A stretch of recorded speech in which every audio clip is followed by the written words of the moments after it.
Welcome to The Gig, a series about film and television on the screen and behind the scenes. We're your hosts, Jessica L. Ransom. And Leyla T. Rosario, and today we get to talk about us. Woo! Yes! I get to interview you. I'm so happy about that. And I get to find out how you started in the biz. Do you remember those mags, the 35 millimeter mags? I used to load those back in the day. Girl, no, I don't know.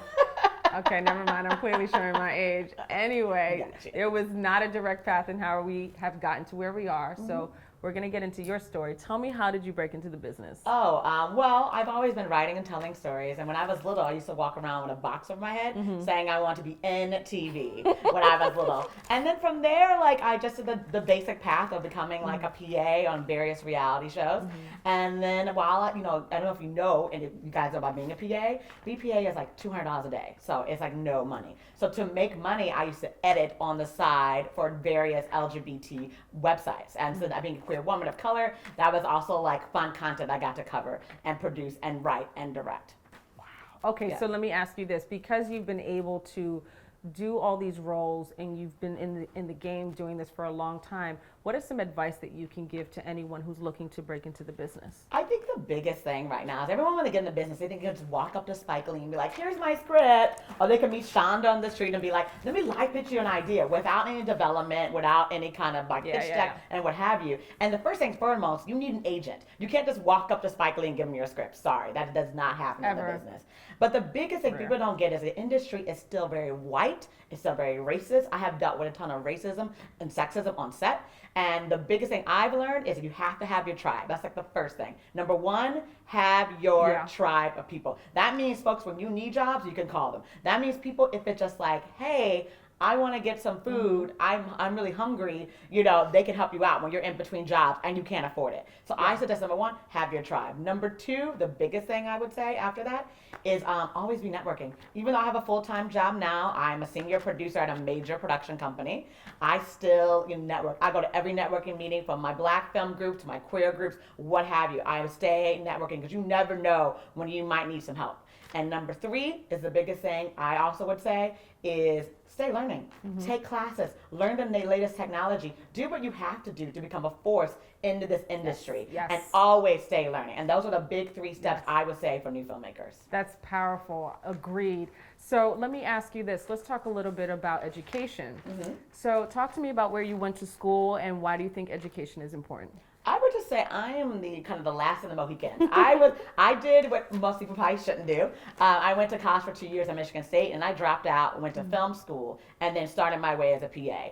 I would suggest people going the traditional college route because it builds the network. I keep saying the networking is big. A friend of mine went to Syracuse. She still uses those Syracuse contacts to this day. She is a senior producer for reality television, and she still calls up her Syracuse friends. So I always say, like, I wish I had that network. I don't. I did the scrappy, let me be on my own in New York, concrete jungle situation. So that's what I would say about That's schooling. great advice. And talk to me a little bit about your career as a producer, because you worked in advertising as an advertising producer for big places and also too as a post producer. So what is the difference between the two of them, and talk to me about your work history? I would say the biggest difference between so there's advertising producers and then there's like vendor side. I'm on the vendor side now, meaning that like the advertising comes up with the concepts and then they give them to me and then we make it happen.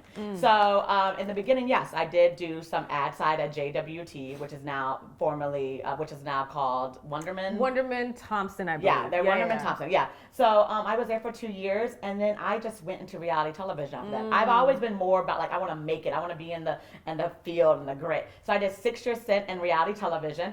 I got a call from an agency being like, hey, we saw your LinkedIn. Kids, always say your LinkedIn's current. Like, keep your LinkedIn's current. And I started in post because I have a lot of editing experience, like we talked about. And then I single-handedly kind of changed my role into more production, because they were like, yo, you have so much production experience. Why aren't you now like actually taking more of a role in that aspect of our business? So I actually changed my position. I was a post producer and now I'm a senior producer. That's fantastic. Yeah. Are there any other things that you think too, just on your journey as a producer and coming into producer, that you feel because of the networking and everything you've done, it's also working towards the next stage? What's the next chapter for Jessica L. Ransom? Well, I think the biggest thing is creating my own content. So that is I write a lot of scripts. I have a lot of failed scripts. I have short films. I have web series, and just being able to kind of be a showrunner because I do love production and post so much. Ideally, I would like to be a showrunner. I would like to actually take one of the ideas that I've written and created and have it be on screen. And I'm a TV girl, so I'm happy with an Emmy. So that's kind of what is the next step for me is getting my own content out there, writing my own stuff, and also being a showrunner, being able to do the budget for production and post for any type of project. So, just a little bit. Just tell me about your journey. Like, how did you get started in the business? Well, being an only child growing up in the Bronx of New York and poor, I was also just very resourceful with how to use my imagination, and also too, my parents encouraged me at an early age just to use your creativity as much as you can. Write if you need to, take pictures, dance. And because we didn't have that much money growing up, my parents had it. My mom, she had this old Minolta SRT 101 camera, and this, heavy bodied camera was something that I would just trek around through the Bronx and take pictures of people, of streets, of anything, landscapes, you name it. And then I would go get that developed. And I was just excited with the final product. And something about holding that picture and understanding composition framing at a very early age, I knew at an early age what I wanted to be. And fast forward into that, I worked as an intern at Urban Well Film Festival between the ages of 15 through 17. While I was interning at film festivals, I was reading scripts. So I got exposed to understanding what scripts were being submitted, and I was part of the process of acceptance and what's going to be getting into the next phase of the film festival. So fast forward into that, I just knew at an early age in high school that is what I wanted to be. I wanted to work in film and TV. So speak to me a little bit about your schooling and education. Where did you go to college? So I think education is important, and I think that there are different forms of education. I went to college. I graduated from New York University Tisch School of the Arts. I majored in film and TV. I got to learn the technical side of cinematography, of lighting, of direction, and for me, it worked for what I wanted to do. And also having access to the network of other film students and friends and who are now all doing incredibly well, I still call them.